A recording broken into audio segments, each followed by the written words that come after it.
Hello students, इस video में हम क्लास 5 की मैथमेटिक्स की एंगल्स से रिलेटेड वर्कशीट को सॉल्व करेंगे, जिसका टॉपिक है hidden angles in various shapes and figures. जो अलग अलग शेप्स एंड फिगर्स होते हैं उसमें जो एंगल्स छुपे होते हैं उन्हें हम पहचानने की कोशिश करेंगे। तो फर्स्ट क्वेश्चन है, इसमें हम समझते हैं कि एंगल्स किस तरह के होते हैं। Identify the angles and name them. तो फर्स्ट फिगर देखते हैं। इसमें आपको दो लाइंस एक जगह पर इंटरसेक्ट होती, पॉइंट ऑफ इंटरसेक्शन है जो उसका, वहाँ पर इंटरसेक्ट होती हुई नज़र आ रही हैं।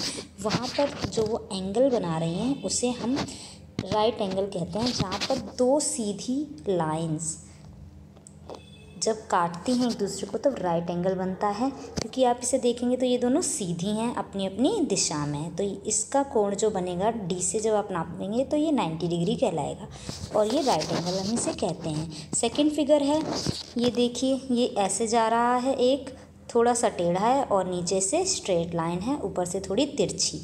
तो हमने इसे समझाने के लिए बताया है कि 90 डिग्री आप समझ चुके हैं, तो आप इसको देखिए कि ये 90 डिग्री से कम है, तो यानी ये लेस देन 90 डिग्री है। तो जो एंगल्स लेस देन 90 डिग्री होते हैं उन्हें हम एक्यूट एंगल कहते हैं।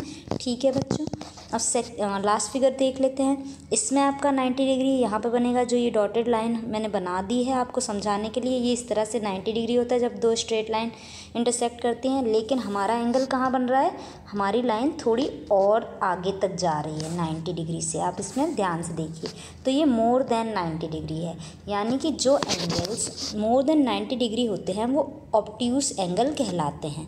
ठीक है बच्चों, अब सेकंड क्वेश्चन देख लेते हैं। Make an acute angle, a right angle and an obtuse angle using clock hand. आपको घड़ी की सुइयों का यूज़ करते हुए एक एक्यूट एंगल, एक ऑब्ट्यूस और एक राइट एंगल बताना है। तो फर्स्ट में देखिए, आप मैंने ऐसा बना दिया है, आप इसको देखिए। तो 2 से लेकर 4 पर जा रही है, यानी कि ये 90 डिग्री से कम है। अगर ये 90 डिग्री होता तो ये होता, आपकी जो ये 2 पर सुई है वो 1 पे होती, तो दो स्ट्रेट लाइन बन जाती। लेकिन ऐसा नहीं हो रहा है, ये उससे कम है, तो ये एक्यूट एंगल हो जाएगा फर्स्ट फिगर में। सेकंड फिगर आप देखिए, आपको यहाँ पर दो स्ट्रेट लाइन इंटरसेक्ट करती हुई नज़र आ रही हैं, तो यहाँ पर जो एंगल बनेगा वो 90 डिग्री होगा, तो वो राइट एंगल कहलाएगा। ठीक है, और जो थर्ड फिगर है उसमें आप देखिए, तो 90 डिग्री अगर बनता तो 12 से लेकर जो, अगर 9 पे सुई होती ऐसी दिशा में तो वो 90 डिग्री बनता, पर वो 9 से और ज़्यादा पीछे है, यानी उससे भी बड़ा एंगल बना रही है। आप इससे कंपेयर कर सकते हैं सेकंड वाली क्लॉक से। तो इसमें 90 डिग्री से ज़्यादा है, तो ये ऑब्ट्यूस एंगल हो गया। ठीक है बच्चों, थर्ड है fill in the blanks. Measure of a right angle is equal to, अभी हमने समझा, दोबारा देख लेते हैं। क्लॉक में राइट एंगल जो एंगल होता है उसका जो मेज़र होता है वो कितना होता है, 90 डिग्री होता है। ये देखिए सेकंड फिगर में 12 और 3 वाले में। अब सेकंड है, half of a right angle is equal to 45 degree, यानी 90 डिग्री का, यानी राइट एंगल का हाफ कितना होगा। हाफ मतलब दो बराबर भागों में बांटना। तो आप 90 को जब 2 से डिवाइड कर देंगे तो आपका आंसर आ जाएगा 42। ठीक है, 1/3 of a right angle is equal to, अब 1/3 का क्या मतलब होता है, हम पहले ही फ्रैक्शन में पढ़ चुके हैं।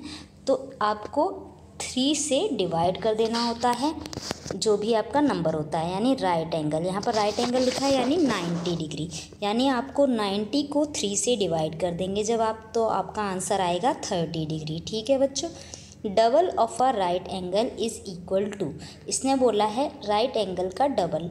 राइट एंगल क्या होता है बच्चों, हमारा 90 डिग्री और उसका डबल, यानी उसको 2 से मल्टीप्लाई कर देंगे तो आपका 90 multiplied by 2 is equal to 180 degrees आ जाएगा। ठीक है बच्चों, 108 degree angle is dash, acute, right और ऑब्ट्यूस।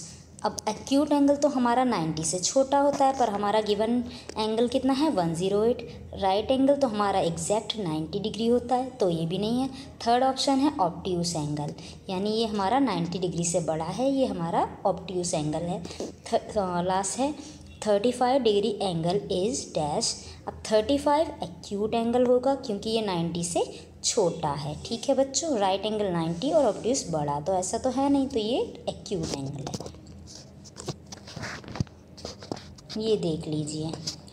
फोर्थ क्वेश्चन है count the different angles in the name given below and right them in the blank space. आपको इसमें जो ये जो फिगर है, नाम है, इसमें आपको अलग अलग टाइप के एंगल्स काउंट करने हैं। तो फर्स्ट है हमारा number of right angles. Right angle आपके कितने बनेंगे, यहाँ पर मैंने बना दिए हैं। देखिए, जहाँ जहाँ पर दो स्ट्रेट लाइन इंटरसेक्ट कर रही हैं उस पॉइंट पर 90 डिग्री एंगल बन रहा है। जैसे 1 2 3 4 5 6, ये आप काउंट करिए, 7 8 9 10 जहाँ पर स्ट्रेट, और 11। जब आप देखेंगे इस 11 वाली को तो ऐसा स्क्रीन घुमाकर, तो आपको ये दो स्ट्रेट लाइन दिखेंगी, यानी आपके कितने राइट एंगल्स हैं, 11। ठीक है बच्चों, अब नंबर ऑफ एक्यूट एंगल कितने हैं इसमें देख लेते हैं। एक्यूट एंगल भी मैंने लिख दिए हैं जो 90 डिग्री से छोटे हैं। देखिए 1 2 3, ये देखिए ये सारे एंगल दो स्ट्रेट लाइन पर नहीं बन रहे हैं। 3 4 5 6 7 8 9 10, आपके नंबर ऑफ एक्यूट एंगल्स हो जाएंगे 10। आप इसको D से नाप कर भी देख सकते हैं। ठीक है बच्चों, अब ऑब्ट्यूस एंगल्स देख लेते हैं। ऑब्ट्यूस एंगल भी मैंने मार्क कर दिए हैं, वो हैं आपके दो जो 90 डिग्री से ज़्यादा हैं। आप इस फिगर को देखिए, ए में जहाँ पर 1 और 2 है, ये उल्टा करके देखेंगे तो आपको पता चल जाएगा कि वो ज़्यादा हैं। ठीक है बच्चों, फिफ्थ क्वेश्चन देख लेते हैं। Right the names of the angles formed by the clock hands in the blank space given below. आपका जो ये ब्लैंक स्पेस दिया हुआ है, आपको उन एंगल्स के टाइप लिखने हैं जो इन क्लॉक हैंड्स द्वारा बनाए गए हैं। तो फर्स्ट क्वेश्चन देख लेते हैं। आपका क्लॉक हैंड है, एक 7 पर, दूसरा 5 पर। तो बच्चों ये एक 90 डिग्री एंगल नहीं बना रहा है, ना ही ये 90 डिग्री से ज़्यादा बना रहा है, तो ये एक एक्यूट एंगल कहलाएगा। ठीक है बच्चों, सेकेंड क्वेश्चन है, 8 पर आपकी एक हैंड है, दूसरा हैंड आपका 3 पर है, तो ये 90 डिग्री से ज़्यादा है। अगर 90 डिग्री होता तो 6 पर सुई होती आपकी, 3 और 6, तो ये दो स्ट्रेट लाइन बन जाती, पर ये उससे ज़्यादा है, तो ये ऑब्ट्यूस एंगल कहलाएगा। थर्ड है, थर्ड भी ऑब्ट्यूस एंगल है क्योंकि ये भी 90 डिग्री से ज़्यादा का एंगल बना रहा है। फोर्थ क्वेश्चन भी देख लेते हैं। एक आपका हैंड जो है वो 9 पर है, दूसरा हैंड आपका 5 पर है, तो ये भी आपका 90 डिग्री से ज़्यादा का एंगल बना रहा है, तो ये आपका ऑब्ट्यूस एंगल हो जाएगा। लास्ट है, एक हैंड आपका 10 पर है, दूसरा 12 पर, तो ये जब आप इसको मेज़र करेंगे तो ये 90 डिग्री से छोटा रहेगा, क्योंकि अगर 90 डिग्री अगर हमें इसे बनाना होता तो अगर आपकी सुई जो 10 पर है वो 9 पे होती तो ये 90 डिग्री कहलाता, क्योंकि उस वक्त ये दो स्ट्रेट लाइन हो जाती। पर अभी ऐसा नहीं है, तो ये उससे कम है, यानी एक्यूट एंगल ये फॉर्म कर रहा है। अब आशा करती हूँ कि आपको ये वर्कशीट समझ में आई होगी। थैंक यू बच्चों।